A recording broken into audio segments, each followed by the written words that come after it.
The European Union has been furiously attacked for its Brexit talks with the UK, with Angela Merkel accused of being terrified about a potential £80 billion trade surplus and piling the pressure on Brussels to avoid a disastrous no-deal outcome for Germany. Britain and the EU agreed a post-Brexit trade deal on Christmas Eve following several months of often bitter talks between the two sides as they pressured each other to cave on several crucial red lines. The UK had entered an 11-month transition period on January 31, which left the country locked to the EU's rules and regulations on the customs union and single market. But the deal, which had often looked on the verge of collapse, went right down to the wire, and was only confirmed a week before the end of the deadline for the transition period expired.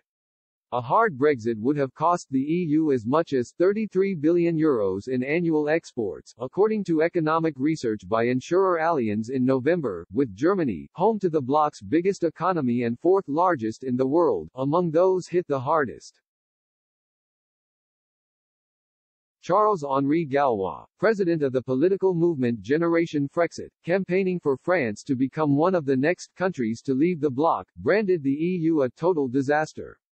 He believes the huge £80 billion trade surplus should have seen the EU pushing for a Brexit deal right from the start, but raged Brussels had acted like a sect that wants to punish the member that wants to take back his freedom. Mr. Gallois believes Germany was terrified of a no-deal outcome, forcing them to pile late pressure onto Brussels to strike an agreement, which ultimately saw the bloc's negotiators cave in. The Generation Frexit president told Express.co.uk, "The EU is a total disaster. The interest of the EU countries from the beginning would have been to have a deal. When you have more than £80 billion as a trade surplus, you try to find a good solution for both parties. But the EU has acted like a sect that wants to punish the member that wants to take back his freedom. They did it even if it would cost you this trade surplus."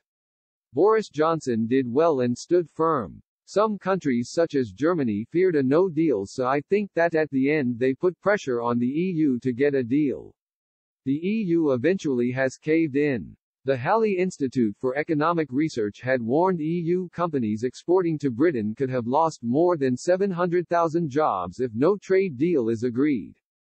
Germany's lucrative car manufacturing industry would also have been battered, with the cost for Germany hitting a huge $8.2 billion in annual exports, according to trade credit insurance company Euler Hermes.